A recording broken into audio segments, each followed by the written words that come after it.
Hello, everyone, and welcome to another episode of Rich Sports Talk, your home for all the latest and greatest in New York sports. And the hot stove certainly has been on fire concerning the New York Mets.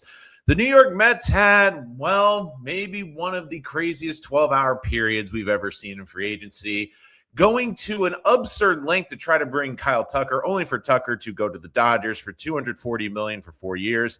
The Mets did offer a similar contract, $220 million, but front-loaded it with $60 million the first 2 years, including 2 opt-outs. But the Mets pivoted on Saturday, on Friday, signing Bo Bichette to a 3-year contract, basically 3 one-year contracts, $42 million, but with opt-outs after each season.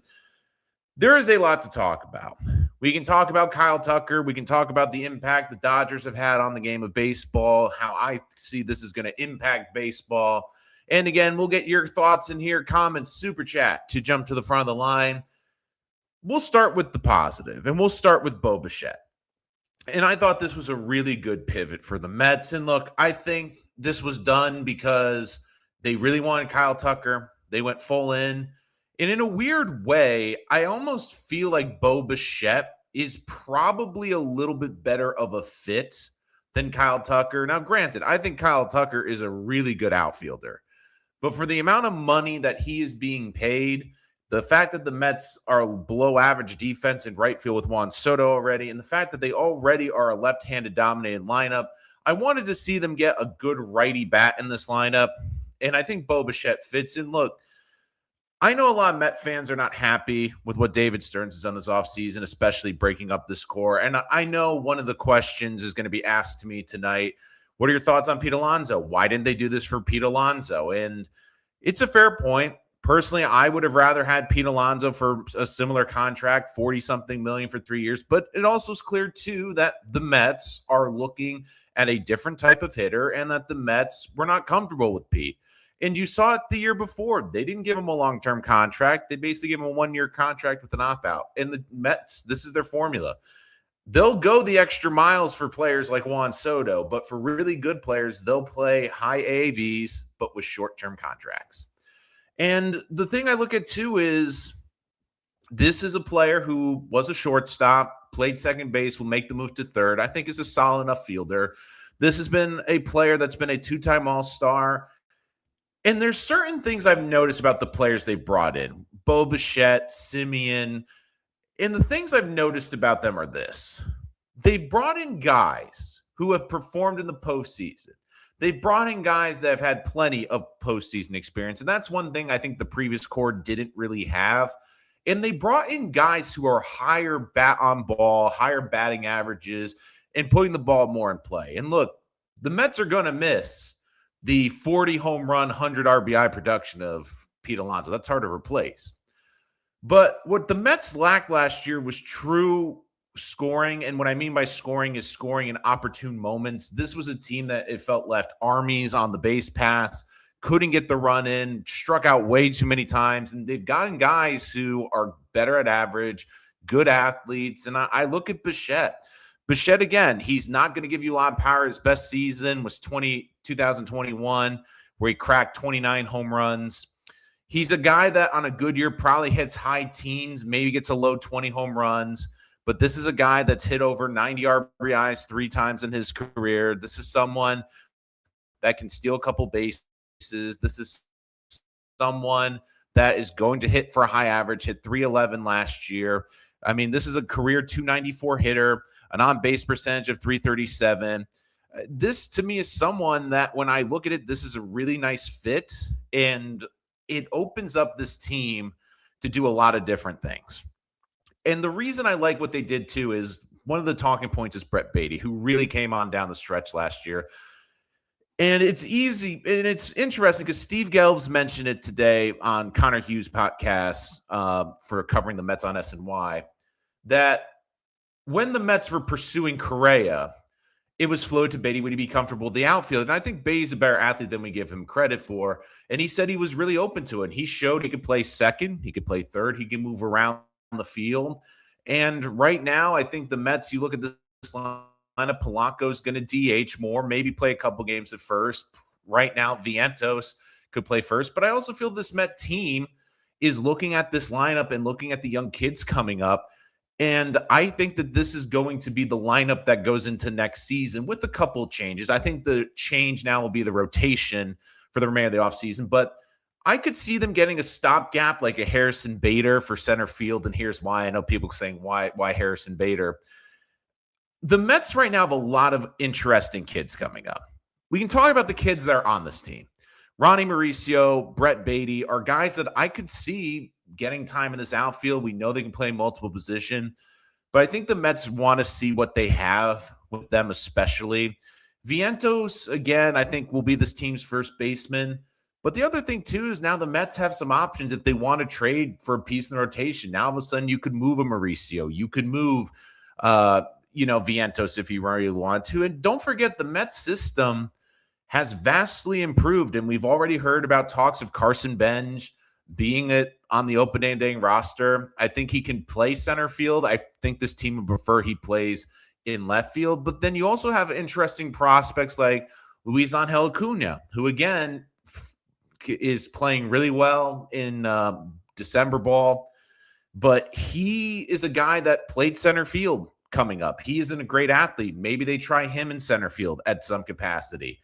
You look at Jet Williams. Jet Williams is a guy who was a second and shortstop, but I think the Mets, this training camp, and we'll get an idea. I think they're going to tell us who they view as a long-term middle infielder and who could be an outfielder for this team. And look, the Mets have some interesting options for center field, and I think they want this balance of a veteran team with guys like a Bichette, guys like a Simeon, with some of these younger kids coming up.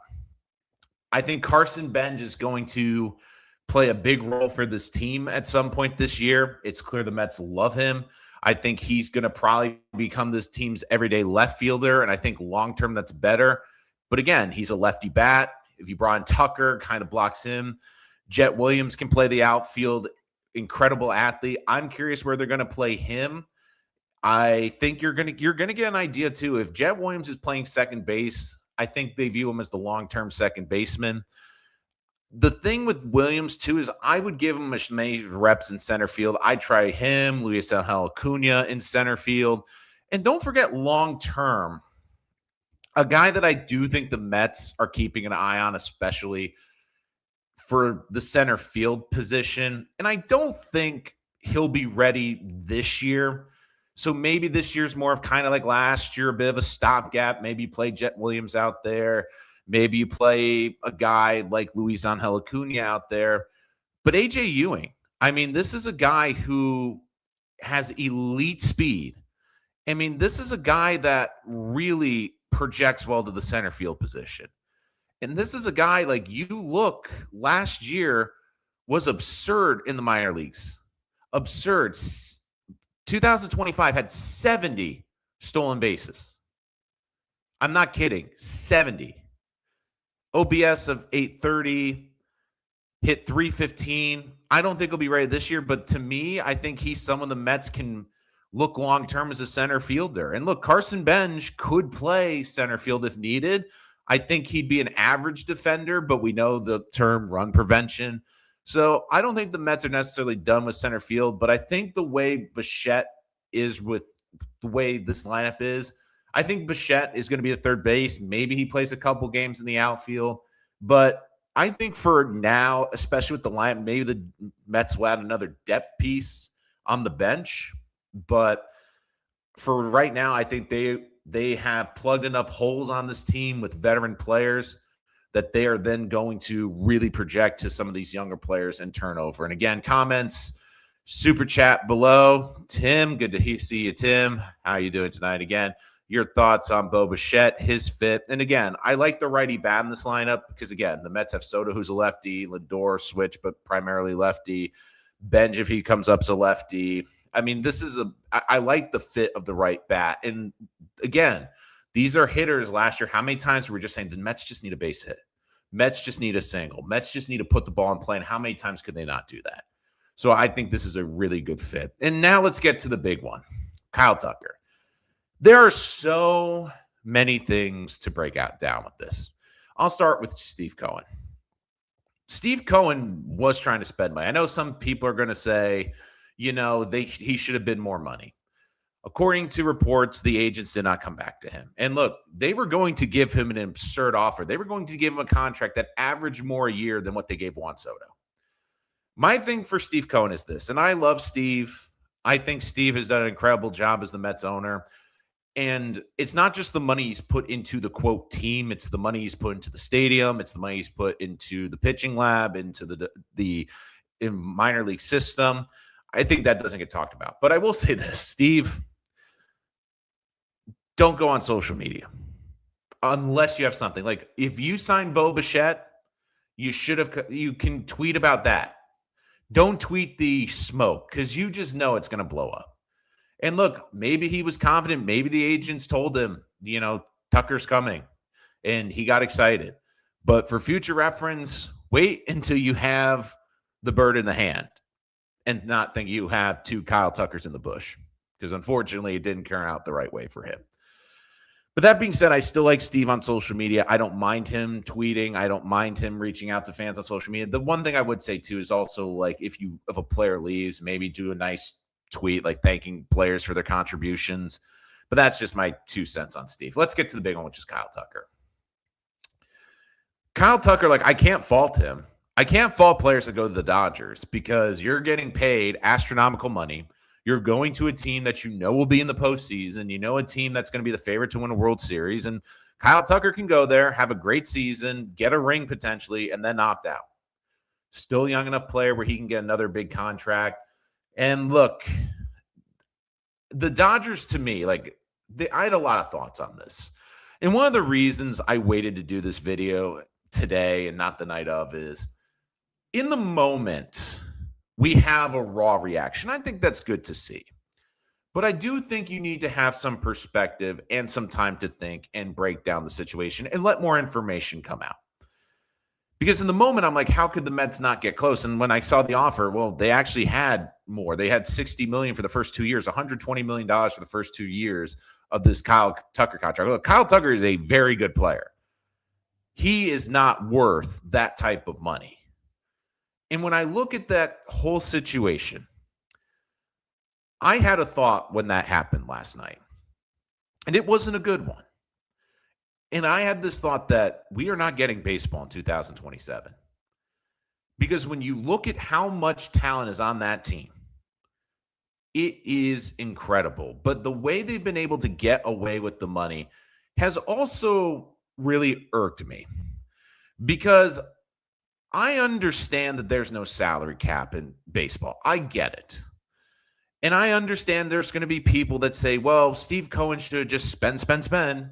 Should just spend over as much money as he possibly could. But I just look at the Dodgers. The contracts, they have over $100 million. Shohei Ohtani, $700 million. Mookie Betts, $365. Yoshibu Yamamoto, $325. Kyle Tucker, $240. Blake Snell, $182. Freddie Freeman, $162. Will Smith, $140. And Tyler Glass, now $136. And I find it interesting, and this was something I was thinking about a lot last night. And I understand in sports, different franchises get treated different ways and are viewed different ways. But I have a question for Major League Baseball. Why do you treat the Mets so much differently than every other team? Because this is the thing. When you let things get out of control, like you have in this situation, it's hard to put the genie back in the bottle. And what do I mean by that? And again, I understand the media and how people cover baseball, but this is one thing that's kind of irked me over, my lifespan being a fan of the New York Mets. When the Yankees and Steinbrenner were spending well above everyone for 15, 20 years, no one said anything. No one said anything. When the Dodgers started doing this spending with the deferred payments, which I'll get to in a sec, no one really said anything until recently, until they won 2 World Series in a row. But why was it when Steve Cohen bought the New York Mets, Why was it that every owner panicked and said, oh my God, he's going to destroy baseball? And we literally had to put in a luxury tax rule that stated, and it was nicknamed the Cohen rule, that if you go over these parameters, you have to pay a luxury tax, which means you not only have to pay an extra premium and that other teams will get this money, but you also be docked draft picks and all these different things. And look, Steve Cohen has still spent despite that. He's still paid the luxury tax, and he's, again, abided by that rule. But what really irked me with Major League Baseball was the Shohei Ohtani contract, where they were able to defer $680 million of that contract. And that, to me, should have been something where baseball said, hey, we are not going to allow this to happen. You cannot defer this much money. Or if you want to defer it, fine. But you're either capped deferred money or you're allowed only a percentage of deferred money. But instead, no. They allow the Dodgers to do this. They allow the Dodgers to operate under the table. And because of that, they can keep deferring contracts. The Dodgers have deferred contracts to the year 2045. And Major League Baseball just turns a blind eye to it. Maybe it's because the Dodgers, it's in such a glitz and glam market. It's great. You get a great Nielsen rating because you know LA is in the World Series. But you look around this league, and when I saw that last night, I said, there's not going to be baseball in 2027. Because there's going to be 10 to 12 owners that will go to this meeting. Again, they're billionaires. They can spend their money, but instead they pocket what they get from the league and from the TV deals. And they're going to say, see, they're paying Kyle Tucker more than some teams' payrolls. Like, we can't compete with that. Meanwhile, they were so afraid of Steve Cohen destroying baseball. And look, Steve Cohen's abided by it. He's paid the money. He's paid incredible money. He's paid over hundreds of millions of dollars to players and eaten that tax. Meanwhile, the Dodgers have skirted it, and no one seems to care. And I don't get why. And that, to me, is the big thing. If you're going to allow this to keep happening, Major League Baseball, if you don't address deferred money and make it a percentage, you can defer a contract, but either a certain percentage you're capped at, or you're only allowed, let's say Ohtani, you have to have at least 51% of that money in the front contract, which is not deferred. So it counts against the salary cap. So it counts against the salary number. So it then goes against the money tax. It goes against, if you go over that threshold for a payroll, it is going to impact your draft status. It's going to impact what you can do financially. But the Dodgers can skirt around it, and I don't get it. Meanwhile, Steve Cohen, the second he walked into baseball, they had this big rule. And I did some digging into this. And even Steve Cohen, who was going to offer Kyle Tucker a $75 million bonus, which I also thought was interesting too. I looked at this out of curiosity. Who has deferred money in Major League Baseball? Who are the top three? Number 3 is the Red Sox with $130 million. The Mets are $137 million. Any guess what the Dodgers are? Money over $1 billion. Over $850 million more than the next competitor. But Major League Baseball didn't do anything. They didn't say after the Ohtani contract, that's fine. You can defer that. I find it funny. If Steve Cohen did that with Juan Soto, if he gave Juan Soto his $725 million, but deferred $700 million, Juan Soto agreed, I can almost guarantee you the next offseason there would be a deferred money rule. And I don't get why Major League Baseball, they let the Yankees spend whatever they wanted, not a problem. The Dodgers can spend over $1 billion in deferred contracts in 2045, not a problem. But the Mets, who get an owner who wants to spend and add more money and get your payers paid higher salaries, oh, God, no, we got to put all these tax rules in. I just don't get it. And that was the thing that really stuck out to me tonight. But I will warn Major League Baseball this. And I have a bit of a theory.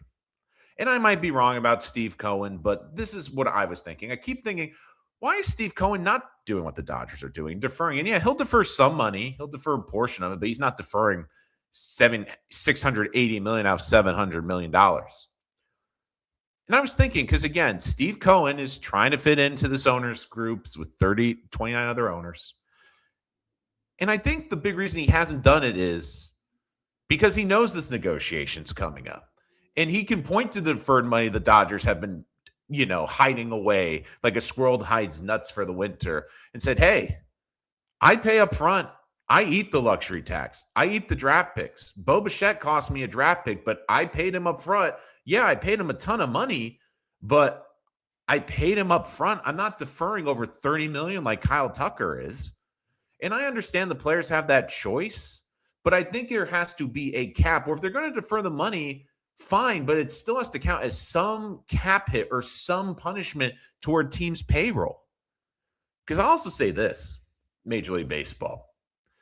If Major League Baseball doesn't get rid of this deferred system, if Major League Baseball gets out of this next negotiation and allows the Dodgers to continue doing this, okay, I guarantee you, if that's going to be the game the Dodgers and Major League Baseball wants to play, I think Steve Cohen will start playing that game too, because he does not like to lose. It has been well reported that he was not happy with losing Kyle Tucker. And I think he's playing this game right now. Again, he's still a newer owner. He's still trying to, appeal to keep having no salary cap. And again, I think my big thing is a salary floor in the Major League Baseball. I think that these teams, if you want to play Major League Baseball, you have to have a payroll of $100 million. And if you don't reach the $100 million payroll, then whatever difference you have in the payroll and the $100 million payroll, that comes out of your money. That comes out of the money you would have been making off the TV deal. That would be money coming out of what you're getting in the luxury taxes. And then all of a sudden those owners be like, we better get to $100 million. Like, that's how I would do it. But I just look at this deferred money. I think that Major League Baseball, when they didn't react after the Shohei contract and say, look, with Ohtani, like that, we can't have this. This is not a good thing for our game. But I also will say this, the Dodgers keep doing this and Major League Baseball allows. I think Steve Cohen's being civil right now. But this keeps happening. Watch out for Steve Cohen to start doing this too. But my thoughts on Tucker, look, I can't blame him. Go play in sunny California, get a great team, chase the ring. I can't blame him. You can't. Okay. Kajet fan. The league's giving Cohen crap and makes a tax, yet Dodgers spend crazy and both bond teams spending nothing. I don't get it too. And again, I think the Mets are still going to be in there. Like you said, for Bellinger, that's one thing I don't get. The way Major League Baseball has treated the Mets in my lifetime has always given me pause, and I don't get it. And I understand the argument will be, well, Nolan, they're not the Yankees. I get that. I know they're not the number one baseball team in New York, but they are still the National League franchise in your number one media market. And what I never understood with Major League Baseball is if something happened to another franchise, what happened to the Mets, like either baseball would turn an eye or investigate it. And I think the biggest thing for me was the Madoff scandal. And look, I know Bud Selig was best friends with the Wilpons. How do I know that? He let them keep the team.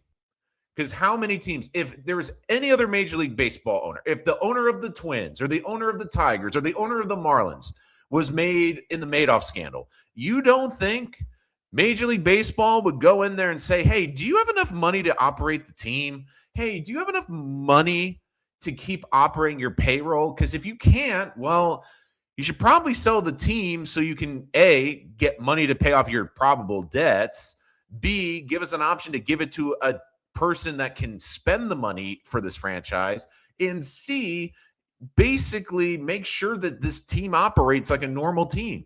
But no, it was the Wilpons, and Major League Baseball just let it fizzle. But I laugh. The Yankees spent money for God knows how many years. It was never a problem. And I don't have a problem with the Dodgers spending money. My issue is the way that they are spending money, which is They are basically deferring payments and not eating it on the tax, like on the payroll. And here's my question with all this, money hidden away. Okay, so the $680 million,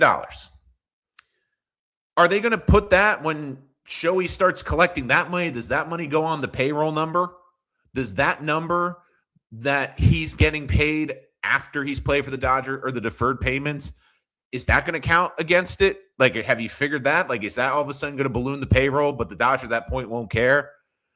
Like, they don't explain it, and they just put the money away.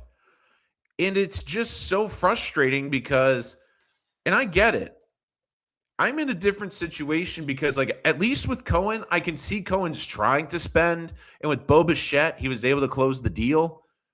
But if you're a Yankee fan, I guarantee you they're not happy with the Dodgers spending like this and not happy with their owner. If you're one of these small market teams and fan bases, you're going, how in God's name are we going to compete? And look, having a great team in baseball is good for the sport, I guess.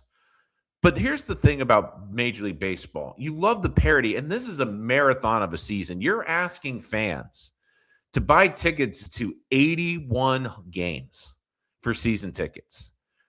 That is more than any other sport. You are asking them to sit through the summer. You're asking them to buy these television networks. You're asking all these fans to put all this money into your game, a game that is not doing well by the numbers, by the way.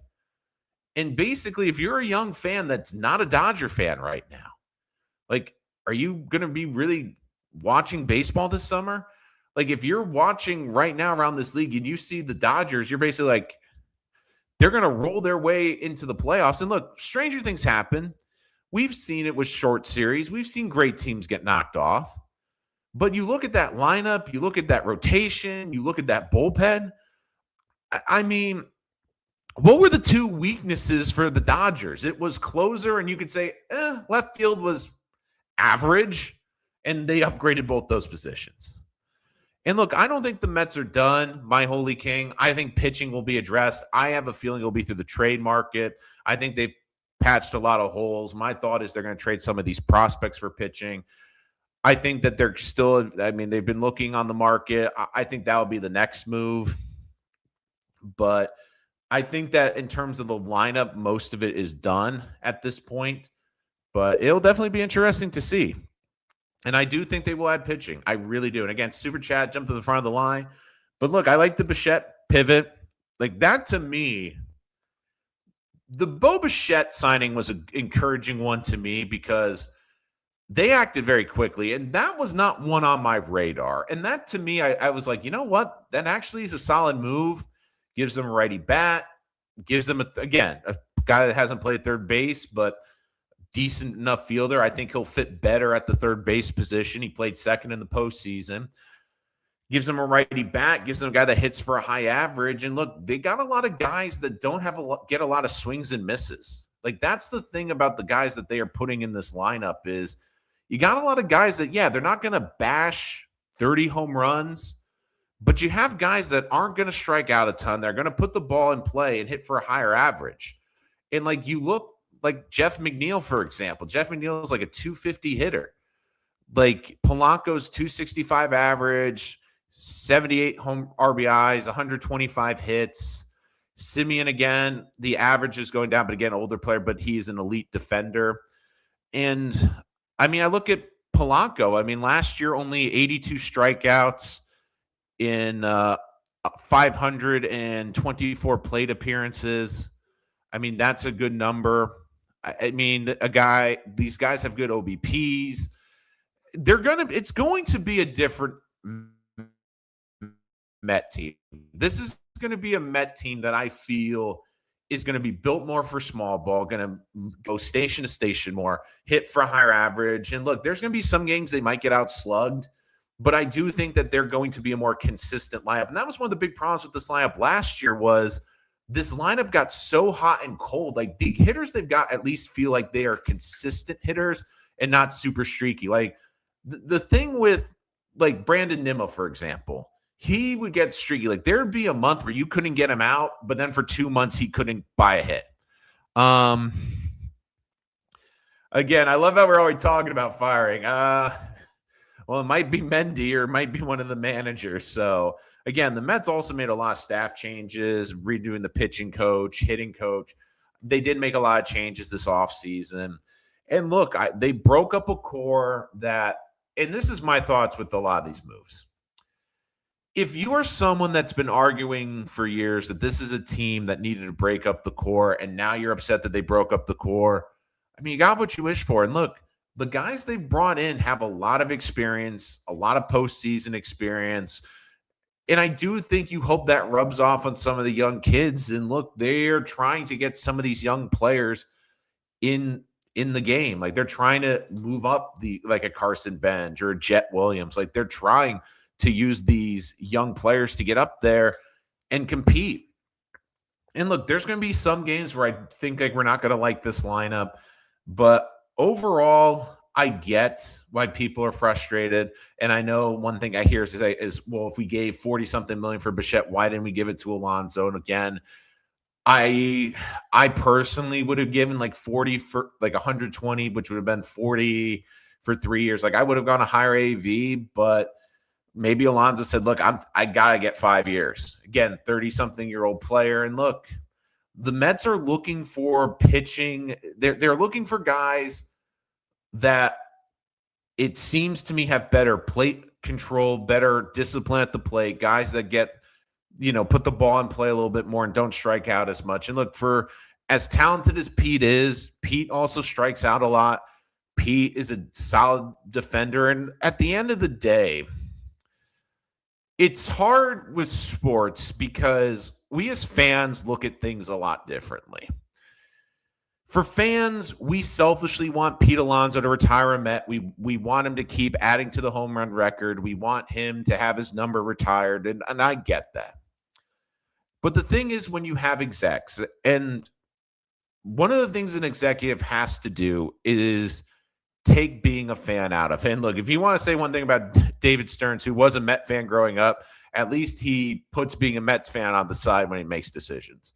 And the Mets basically made this decision with Pete Alonso, not this offseason. They made it last offseason. They could have given him a 5-year deal last year. They gave him the option. They waited it out. And I think, again, they got a little cute this offseason. I think that was a learning curve. And look, they were highly aggressive for Kyle Tucker. When that didn't go, they said, look, we got to pivot. We got to get to Bo Bichette. Because here's the thing. Bo Bichette was going to sign in Philadelphia last night. Bo Bichette had a $200 million contract, 7 years on the table with the Philadelphia Phillies. And much like the Dodgers did to the New York Mets and took Kyle Tucker in the middle of the night, well, the Mets did the same thing. And I give them credit. They've been aggressive. They've added to this team. Again, maybe not to the point that a lot of us Met fans wanted, but I think Bo Bichette is a nice piece. And look, it's a great opportunity for Bichette, where if he steps in around Juan Soto, has a great season, he can opt out, get another big contract, potentially still in his 20s. I think this is a great opportunity for Bichette. I think the Mets get better defensively. They get a guy that had a WAR above 3.5 last year. You get a guy that played through injuries last year, but still was a great player in the postseason. You got a guy that hit well over 300. I mean, you look at in Bichette, career postseason, again, in 52 plate appearances, hit 311 in the postseason, has driven in 7 with a home run. I mean, he's played in October. He's played well in October. And look, this is a guy who's been a 4-time All-Star. He's a very good player, still in his 20s, and the Mets took a big swing here. And I think that he will be a very nice piece for this team. And this team's going to be a lot different. For the last 2 years, this team really was built on the long ball. And let's be frank, long balls are inconsistent. We've seen it before. And there'll be times when the Mets are hitting well and driving the ball over the fence. The offense ran great. But the peaks and the valleys were real bad. Like, it's great the Mets can throw up a 10-burger in a spot, but then they go 3 games and only score 1 run over the 3 games. To me, you got guys who are going to give you better, more competitive at bats, guys that are going to get on base more often than not. And when you have guys that get on base for Francisco Lindor, for a Juan Soto, for a Bo Bichette, you're going to score more runs because they're going to hit. And let's be frank too, people get better around Juan Soto. If you're batting around Juan Soto, you're going to get better pitches to hit. You're going to get more opportunities with runners on base. And they're adding guys that have higher WARs. You're adding someone in Simi again. I worry about the batting average, but still gets on base, can still draw a lot of walks. Is a guy that doesn't strike out over 100 times a year. Like this to me, again, I don't think it's the offseason we expected, but it's an offseason I do think the Mets are doing better. So let's see. Well, I mean, my holy king, they've won 2 World Series. They're going for a 3rd. They're going to pay you a ton of money. You get to play in Southern California weather, right? I mean, I don't know. And that's the thing too. And one of the things that I've been thinking about is what do the Blue Jays do? Because the Blue Jays were in on Tucker. They didn't get him. Bo Bichette, they didn't get. I'm curious, there's not a lot left. Do they all of a sudden go crazy for Cody Bellinger? And I feel like if you're a Yankee fan, you have to be terrified of that because I could basically see that. Although I think it's worse than Kansas City. It's not like Kansas City has the number 1 pass rusher, the number 1 defense, the number 1 quarterback, the number 1 running back, the number 1 receiver, the number 1 tight end, the number 1 left tackle, right guard, number 2 left guard. That's how the Dodgers are constructed. But I give the Mets credit. This offseason has been a tough one in aspects. I think that they regret how they handled Diaz. I think they regret how they handled Pete Alonso potentially. But look, they didn't get Kyle Tucker. They could have pouted. They could have been woe is me. They pivoted in the middle of the night. They went after Bo Bichette. They were able to pry him away from Philadelphia. And look, you get better as a team. You added another right-hand bat, which this team needed. You took a right-handed bat out of the hands of the Philadelphia Phillies, a team you're going to have to compete with in this division. And overall, again, I think the Mets are in a better position. But as it goes for the Dodgers, I just look at the Dodgers and I am just terrified, not of what they're going to do to baseball this season, but what the long-term implications are. Because with the work stoppage, the players want to get paid. They're not going to ask for salary cap because especially now you're seeing how much AAV the Dodgers and Mets are willing to go to. Players are not going to say, we want to take less. No. I think the big thing will be the deferred money. Because I think Steve Cohen, again, one of the reasons I don't think he's gone the deferred money is I think he wanted an arguing point and saying, hey, you put this tax in specifically for me. I've followed it. I've still paid money. I've paid the tax. I've paid with draft picks. How is it fair that the Dodgers can circumvent this money and put all this money down the road and defer it and it not count against the cap, or how a percentage of it doesn't go to the cap? I don't mind deferred money, but 50%, 60% of it should at least go and count as a cap and work toward this tax. And I could also see Steve Cohen count with this. He can be, okay, the Dodgers do it. What if I start doing that? What if I start deferring money? I guarantee you at that point, Major League Baseball yeah, we got to put the genie back in the bottle. But look, is it frustrating that Kyle Tucker is not a Met? Yes. I think he would have been an improvement to the lineup? Yes. But in a weird way, I think Bo Bichette is a better fit. Kyle Tucker's a great left stick, but I just look at this lineup. I think they need a righty bat. I think they needed to plug the infield. And look, they have options. I think you could see Brett Brady on left, Carson Benjamin left. And I wouldn't put it past them to get a stopgap like a Harrison Bader, because they have some of these young kids like Luis Angel Acuna, who's a great speedster, Jet Williams. I think one of them could be in center field by the end of the season. Look, it's going to be a bit of a transition year, and I think the Mets are operating like that too, because I think Steve Cohen doesn't think there's going to be baseball in 2027 either. But I got to give the Mets credit. They pivoted. They got a very good baseball player. Was it a bit of a panic move? Sure, but it's a move that are not locked into long term. They get a good right-handed bat. They get someone who I think, again, is making transition to third, but someone that I think that can make the transition. You add a little bit more protection in this order, and you get another guy that puts the ball in play. So I think that the Mets have done a good job, and as we go throughout this offseason, I promise you we're going to have more great Mets content on the channel. So make sure to hit that like and subscribe button so you don't miss any of our live streams. Check us out. If you're joining us after the video, make sure to comment below. If you want, check us out wherever podcasts are available, and check us out on social using the handle @Rich Sports Talk. But until next time, I'm your host, Nolan Rich, and this has been Rich Sports Talk.